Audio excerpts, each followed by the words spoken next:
Sorry, you just weren't the right fit. Oh, we hired an internal candidate. Sorry, we found someone with more experience. We just need someone with this specific type of experience. Have you ever been told any of these things when you got rejected after a job interview? Now, these are actually not the real reasons you didn't get this job. This is actually just standard recruiter talk for I can't tell you the real reason, so I'm going to use a generic vague statement. So if you ever thought your interview went well, but you still didn't get that job offer, as a recruiter, I'm going to tell you the real reasons why you actually got rejected. First, the company actually asked for internal references from people that have worked with you in the past and now work at that company, and those references did not have good things to say about you, unfortunately. And of course, we're never going to tell you who we actually talked to, because what if they're your friend, and we don't want you to know that someone doesn't like working with you. So that's why it's always good to be nice to your coworkers and make sure you're always doing a good job and trying to help out other people, even if it means taking on more work sometimes. Another real reason why you may have gotten rejected is because your technical interviews or your coding interviews went well, but your behavioral interviews or your non-technical interviews about your soft skills and teamwork and communication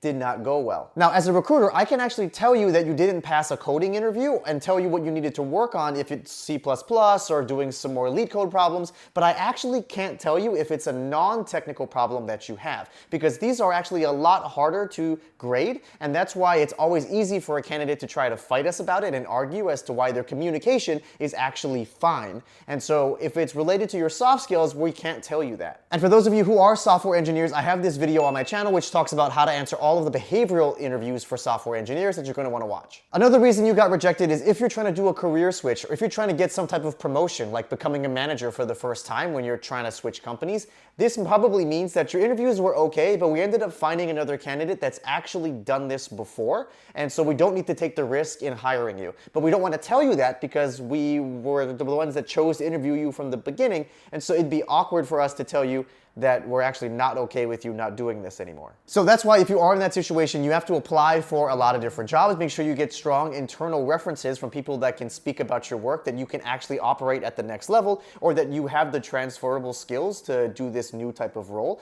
or try to target a lower level position that's one that you're actually qualified for, and then after you get established in that company, you can try to get a promotion and work your way up. The next reason could be because of a multitude of these things that end up rubbing people the wrong way if you do it at the wrong part of the interview process. So that could be if you ask for too much money up front, we may not be able to afford you for the role. Or if you start talking about internal transfers or how fast it takes for you to get a promotion if you were to accept this job. All of these things are red flags for hiring managers and recruiters because it tells us that you don't actually want this immediate job. You're already thinking about leaving this team or trying to get a promotion, or you're just going to be a hassle to manage, and we don't want to take that risk. Now, I'm not saying you should take a pay cut just to take a new job, so it is okay to express your actual compensation expectations for what you would want to take or see for a new position, but you also shouldn't overshoot it hoping that they'll meet you somewhere in the middle, because sometimes if you overshoot it, they may just eliminate you from being considered overall. Next, you could have potentially failed an interview that you didn't actually know was a real interview. A lot of these companies will offer to take you out to lunch, or to have you come to the office and meet the team, or to do a coffee chat with somebody, or talk to the hiring manager on the phone after the interviews are over. So you may have thought that this was not an interview, and you probably didn't prepare enough, or you didn't show up in the right way, you didn't ask the right questions, or you weren't able to answer their questions appropriately because you didn't think it was an interview, and so you didn't study. And that's why my number one rule is whenever you're interviewing, until you actually get a job offer letter, you should just assume every single interaction you have is an interview, even if they tell you that it's not. Now, the next reason, which is actually the most common reason I can't tell you why I'm actually rejecting you, is because your interviews were just fine. You may have felt like your interview went great, but in actuality, it wasn't good at all, or it was just average, and then there was another candidate who had better answers than you, and we ended up going with that person. So let's talk about the first situation where you thought it went well, but in actuality, it was a bad interview. I most commonly see this where we have to ask a lot of follow-up questions after you give an initial answer to one of our interview questions, but you actually thought you did well because you were able to provide a lot of information and you answered all of our questions correctly.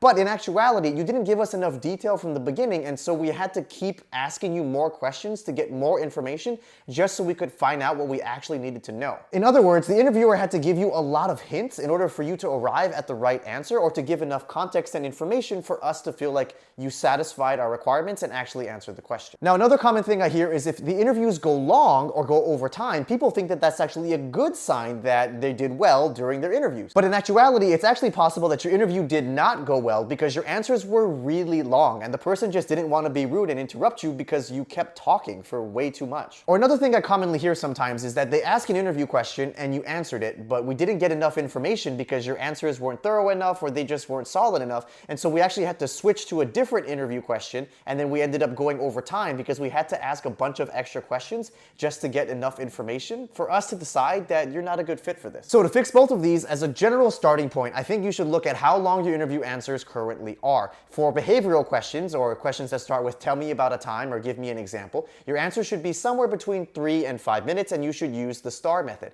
If you're answering research-based questions like tell me about yourself or why do you want to work here, those answers should be somewhere between 1 and 2 minutes. So to actually improve, I recommend you grab your smartphone, turn it on selfie mode, and actually record yourself answering some of these interview questions and see how long your answers really are. If they're way too short, you know you need to add more details about the actions, the why, and the how. And if they're way too long, you're probably sharing a lot of information that's not relevant, and you should try to trim this down and be more concise. Now, let's talk about the other situation where your answers were actually just fine or average, and then there were other candidates that had better examples or better answers than you, and that's why you didn't get picked. But obviously, I can't tell you that. So to go from average to great answers, you can't just rely on the results or the ending of your story in order to make you feel like this is a good interview answer. So besides having a good result or ending of your story, you actually need to have other things that help you stand out from other candidates, like having a scalable solution, or solving a really complex problem, or having a really innovative or creative idea in order to actually achieve a certain result. When I talk about having a scalable solution, I'm talking about things like process improvements. And if you want to show that you solved a really complex or difficult problem, you need to be able to give that context up front to explain to the interviewer what made the situation, problem, or business task so difficult